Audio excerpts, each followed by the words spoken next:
Hello दोस्तों, आप सभी का स्वागत है हमारे चैनल बाइलिंगुअल मैथ्स क्लासेस में। आज हम लोग देखिए लॉगरिथम का सेकंड पार्ट करने वाले हैं लघुगणक का, जिसका फर्स्ट पार्ट मैंने पहले ही अपलोड कर रखा है।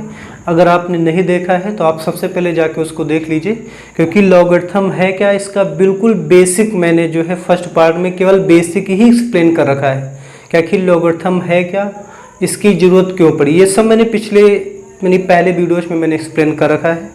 तो मैं थोड़ा सा ओवरव्यू दे देता हूँ। उसमें मैंने लॉगरिथम तो बताया ही था, मैंने ये बताया था कि आखिर लॉगरिथम की जरूरत क्यों पड़ी। देखिए, जब कोई ऐसा नंबर हो उसकी पावर कुछ बहुत गंदी टाइप की पावर आ जाए, पता चले 3/4 पावर हो गई, 1/3 पावर हो गई, पावर के ऊपर पावर लगे हैं, या फिर हम जब इंटीग्रेशन डिफ्रेंशिएशन करते हैं तो वहाँ पे इंटीग्रेशन डायरेक्ट नहीं कर पाते हैं, मतलब डिवाइड में होते हैं, कुछ फंक्शन मल्टीप्लिकेशन में होते हैं, तो उनको हम लोग लॉग की मदद से उनको प्लस माइनस में कन्वर्ट करके फिर आसानी से जो हम लोग उनका इंटीग्रेशन डिफरेंशिएशन कर पाते हैं, तो वो होता है लॉग की मदद से। ठीक है, तो उसमें आप प्रॉपर्टी यूज करेंगे। तो आज हम लोग केवल और केवल लॉग की प्रॉपर्टीज ही पढ़ने वाले हैं, और इसके आने वाले वीडियोज़ में मैं उस प्रॉपर्टीज पर बेस्ड क्वेश्चन कराऊंगा अच्छे, जिससे आपको ये प्रॉपर्टी और अच्छे से क्लियर हो जाएंगे। ठीक है, तो कुछ बेसिक बातें जान लेते हैं, फिर आते हैं प्रॉपर्टीज पे। ठीक है, तो जैसे पहली बेसिक बात याद रखिएगा कि log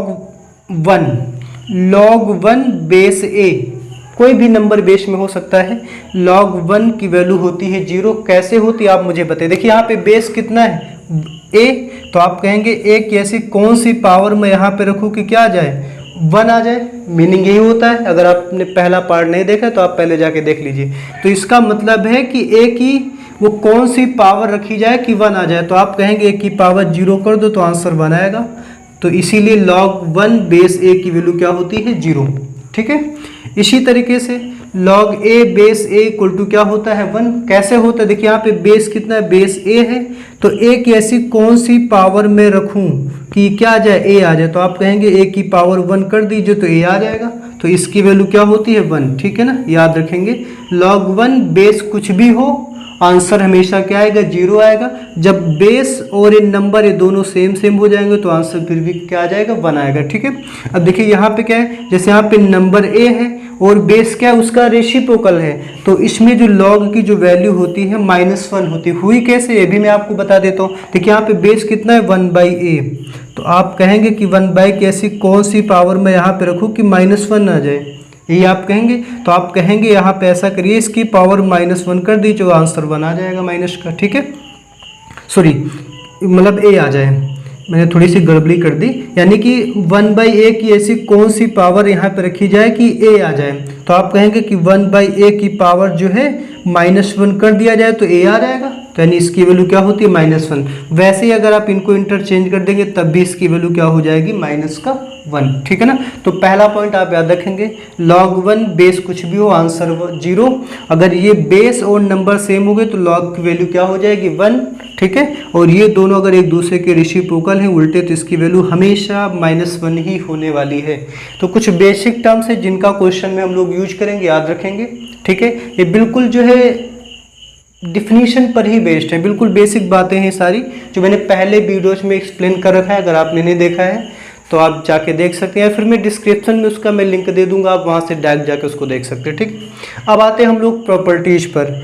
जितने भी प्रॉपर्टीज इसमें हो सकती है मैं सारी की सारी प्रॉपर्टीज लगभग डिस्कस करूंगा। इससे बड़े बड़े सवाल आपके सॉल्व हो जाएंगे इतनी प्रॉपर्टीज में। ठीक है, तो सबसे पहली प्रॉपर्टीज की हम लोग बात करेंगे कि log m into N, base क्या है, a, log m into N, यानी दो नंबर हमारे मल्टीप्लिकेशन में है, तो log की प्रॉपर्टी कहती है कि log m n equal to होता है log m plus log n, base सभी का वही रहेगा, यानी कि log mn किसके बराबर होता है, log m plus log n के। जैसे मान लिया कभी आपको ऐसी जरूरत पड़ जाए, ऐसा कुछ, जैसे मान लिया log 6 लिखा है, ठीक है, बेस मान लेते हैं थोड़ी देर के लिए 2, तो आप इसको क्या लिख सकते हैं, तो आप इसको इस तरीके लिखेंगे, log 6 को लिखेंगे 2 इंटू 3, बेस कितना है 2, तो आप इसको समझ लेंगे m, इसको समझेंगे n, तो log m n, तो क्या होता है log m m के रिप्लेस पे 2 प्लस log n यानी log 3, बेस दोनों में क्या रहेगा 2। तो आप इसी चीज को इस तरीके से लिख सकते हैं। अब mn के रिप्लेस पे कोई भी नंबर फंक्शन हो सकता है, ठीक, पहली प्रॉपर्टीज है। तो log m इंटू एन किसके इक्वल होता है, log m plus log n के। दूसरी प्रॉपर्टी है log m अपॉन n, यानी यहाँ मल्टीप्लिकेशन में थे तो दोनों प्लस में कन्वर्ट हो गए, यही चीज़ अगर डिवाइड में होंगे, डिवीजन में होंगे तो माइनस में कन्वर्ट हो जाएंगे। तो यानी कि log m अपॉन n क्या होता है, log m minus log n। अगर जैसे मान लीजिए आपको कहीं ऐसा लिखा मिले कि मैं यहाँ पे लिख देता हूँ कि log 2/3 बेस में मान लेता हूँ 5, तो आप इसको लिखेंगे log 2 माइनस log 3, इस तरीके से लिखेंगे, बेस सेम रहेगा, इसमें कोई कन्वर्ट नहीं हुआ। ठीक है, तो ये पहली दो बेसिक प्रॉपर्टी है कि log m into N equal to होता है log m plus log n के, log m upon n equal to होता है log m minus log n के। तीसरी प्रॉपर्टी पे आते हैं, ठीक है ना, log m की पावर n, ये क्या होता है n log m, मतलब जब भी नंबर की पावर होगी, देखिए log m क्या है, m नंबर है, इसकी पावर जो होती है वो आगे आ जाती है, तो यानी n आगे आ जाएगा तो हो जाएगा n log m, ये प्रॉपर्टी है। इसका यूज कैसे करेंगे, जैसे मान लिया कभी हमें ऐसी सिचुएशन मिल जाए, जैसे मान लिया 16 बेस 2 है, इसको मुझे सॉल्व करना है, तो मैं क्या करूँगा, इसको मैं इस तरीके से कुछ लिखूंगा, ये 2 की पावर 4 है, आप जानते हैं 2 की पावर 4 होता है 16, तो ये पावर है ना, ये देखो नंबर है, नंबर की पावर 4 है तो 4 आगे आ जाएगा, तो बचेगा क्या log 2 और बेस 2। मैंने अभी आपको बताया कि अगर ये दोनों सेम हो गए तो इसकी वैल्यू क्या होती है 1, तो इसके रिप्लेस पे आप रख देंगे 1, तो 4 इंटू 1, यानी इस log की वैल्यू क्या आएगी, सॉरी 4 इंटू 1 क्या आ जाएगा, 4 आंसर आ जाएगा। तो कुछ इस तरीके से जो आपको प्रॉपर्टियों का यूज करना है। नेक्स्ट प्रॉपर्टी पे चलते, देखिए यहाँ पे क्या था, नंबर की पावर थी वो आगे आ गई, लेकिन अगर बेस की पावर आ जाए, देखिए log m कोई नंबर है ना, कोई फंक्शन भी हो सकता है, लेकिन यहाँ पे बेस की पावर है, देखिए a बेस था उसकी पावर आ जाए, तो जो बेस की जो पावर होती है वो भी आगे आती है, लेकिन वो 1 अपॉन करके आती है। जैसे यहाँ पे log m और बेस की पावर क्या है b, तो बेस की पावर आगे आएगी लेकिन वो 1 अपॉन करके आएगी। ठीक है, याद रखिएगा। जैसे कुछ ऐसा सिचुएशन अगर आपको देखने को मिले कि log मान लेते हैं 25 और ये 5, इस तरीके का कहीं लिखा मिले तो आप क्या करेंगे, इसको कुछ लिख सकते हैं, तो आप इसको लिखेंगे 5 का स्क्वायर, तो ये जो पावर है ना, बेस की पावर, ये आगे आ जाएगी, लेकिन आगे आएगी 1 अपॉन जो भी होगा पावर, तो 1/2 बचा क्या log 5 और ये 5, ये क्या हो जाएगा 1, तो आंसर कितना आ जाएगा 1/2। तो कुछ इस तरीके से आप इन प्रॉपर्टीज की मदद लेंगे, यानी जो नंबर की पावर है वो भी आगे आती है, बेस की पावर वो भी आगे आती है, लेकिन क्या है कि जो बेस की पावर आती है वो डिवाइड में आती है। आप ऐसे कह लीजिए बेस की पावर कहाँ आती है, डिवाइड में आती है। अब लेकिन कहीं ऐसा हो जाए कि नंबर की भी पावर हो और बेस की भी पावर है, दोनों पे पावर लगे, तो आप इन्हीं दोनों को कंबाइन करके लिखेंगे। देखिए ये नंबर की पावर है तो आगे मल्टीप्लाई में आएगी, और ये बेस की पावर है तो आगे डिवाइड में आ जाएगी, तो दोनों को मिक्स करके जो है ये प्रॉपर्टी समझ लीजिए, log m की पावर n और बेस a की पावर b, तो जो नंबर की पावर है वो आगे मल्टीप्लाई में आएगी और जो बेस की पावर वो आगे कहाँ आएगी, डिवाइड में। ठीक है, तो ये कुछ 2-3 बेसिक प्रॉपर्टी थी, ठीक है ना, आप याद रखेंगे। नेक्स्ट प्रॉपर्टी पे आते हैं, जो कि आने वाली जो प्रॉपर्टी है वो काफ़ी ज़्यादा यूजफुल प्रॉपर्टी है। एक ये प्रॉपर्टी और एक प्रॉपर्टी काफ़ी ज़्यादा इंपॉर्टेंट है, जो ज़्यादा टेक्निकल है, बहुत गंदी पावर वाले क्वेश्चन होते हैं, तो उनमें इन्हीं की मदद ली जाती है। ठीक है, क्वेश्चन करेंगे तो आपको और अच्छे से क्लियर होगा, बट प्रॉपर्टी आपको सारी क्लियर होनी चाहिए। ठीक है, इनका यूज कैसे करना है आपको प्रैक्टिस से आइडिया लगने वाला है, मैं आपको अगले वीडियो में कुछ क्वेश्चन की प्रैक्टिस करवा दूंगा। ठीक है ना, नेक्स्ट प्रॉपर्टी पे आते हैं, फोर्थ प्रॉपर्टी क्या है।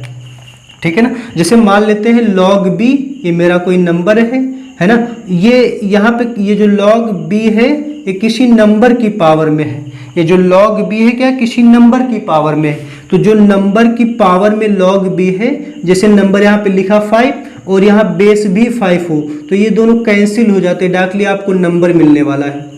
ठीक है ना, मैं एग्जांपल आपको बता दूं, जैसे कुछ इस तरीके से लिखा हो, जैसे मान लेते 5 log 5 यहाँ पे लिखा हो 6, तो इसकी वैल्यू क्या होगी, देखिए यहाँ पे जो नंबर है, नंबर की पावर है log 6, लेकिन log 6 जो इसमें बेस और ये नंबर दोनों सेम है, तो कैंसिल होके 1 हो जाएगा, डायरेक्ट आप इसको 6 लिख देंगे। ठीक है, ये प्रॉपर्टी है। और इसी से मिलती जुलती प्रॉपर्टी एक और है, अगर आप क्या करेंगे, इस नंबर और ये दोनों नंबर हैं आपस में, बेस की बात मैं नहीं कर रहा हूँ, ध्यान रखिएगा, ये दो जो नंबर हैं, जैसे log c, a की पावर log c, तो a और c को आपस में आप इंटरचेंज कर देंगे तो कोई फर्क नहीं पड़ेगा। मोस्ट इंपॉर्टेंट प्रॉपर्टी है अगर टफ लेवल का क्वेश्चन आ गया तब, ठीक है ना। आप इन दोनों को आपस में इंटरचेंज कर देंगे तो कोई फर्क नहीं पड़ेगा, इसकी वैल्यू सेम होती है, ठीक है। ये प्रॉपर्टी थी फोर्थ प्रॉपर्टी। आते हैं लास्ट प्रॉपर्टी, ठीक है, जिसको हम लोग बेस चेंज थ्योरम बोलते हैं। ये भी काफी ज्यादा महत्वपूर्ण सवाल है, आप देखेंगे, सॉरी प्रॉपर्टी है, आप देखेंगे कल जो मैं क्वेश्चन कराऊंगा तो प्रॉपर्टी किस तरीके से मतलब बड़े बड़े सवालों में यूज हो रही है, ठीक है ना। तो चलिए बेस चेंज थ्योरम प्रॉपर्टी क्या कहती है, जैसे मान लेते हैं यह log b upon log c, क्या है log b upon log c, दोनों का बेस क्या है, सेम है। log b upon log c, दोनों का बेस सेम है, बेस कुछ भी हो कोई फर्क नहीं पड़ना है, ठीक है ना। तो ये हो जाएगा log b, वो बेस में आ जाएगा c, तो हो जाएगा log b जो डिवाइड में होगा वो बेस में आ जाएगा। बात समझ में आ रही कि नहीं, मैंने क्या कहा कि log b upon log c क्या होता है, log b बेस c होता है, कब होगा, जब इन दोनों का बेस क्या हो, सेम हो। बेस क्या है ये मैटर नहीं करता, बेस सेम होना चाहिए, कुछ भी बेस हो सकता है, ठीक है ना। तो ये कुछ प्रॉपर्टी थी और कुछ log से जुड़े हुई और बातें थी जिनके रिजल्ट आपको याद रखने, जैसे ये log 1 0 होता है, log a बेस a 1 होता है, और log a वो बेस में 1 अपॉन है, या फिर log 1 बाई ए बेस में इनकी वैल्यू हमेशा क्या होती है, -1। कैसे होता है मैंने आपको एक्सप्लेन कर दिया है, ठीक है ना। और इन पर बेस्ड सवाल हम लोग कल करेंगे और अच्छे से समझेंगे, आप इसको एक बार फिर से देख लीजिएगा, है ना। अगर कहीं डाउट आ रहा होगा, कोई प्रॉपर्टी नहीं समझ में आ रही होगी तो आप कमेंट करिएगा, उसको मैं अगले वीडियो में क्लियर कर दूंगा, फिर हम लोग क्वेश्चन को करेंगे, ठीक है ना। बताइएगा जैसा भी है। ये सारी प्रॉपर्टीज लगभग हैं, ऐसी कोई मुझे नहीं लग रहा प्रॉपर्टी जो है लॉग में छूटी हुई है। सारी प्रॉपर्टी मैंने डिस्कस कर रखी है, मतलब छोटे से लेके बड़ी से बड़ी प्रॉपर्टी मैंने डिस्कस कर दी है, कोई प्रॉपर्टी नहीं बची है ना। अगर कोई बच गई होगी तो इन्हीं में से किसी न किसी का वो रिजल्ट होगा, है ना, जो आपको हो सकता है देखने को मिल जाए कहीं ना कहीं। तो चलिए फिर आज के लिए इतना रखते हैं, नेक्स्ट वीडियो में आपको क्वेश्चन कराऊंगा जिससे प्रॉपर्टी आपको और अच्छे से क्लियर हो जानी है, ठीक है। तो चलिए फिर मिलते हैं अगले वीडियो में, और वीडियो पसंद आई हो तो आप शेयर कर दीजिएगा। वीडियो देखने के लिए बहुत बहुत धन्यवाद।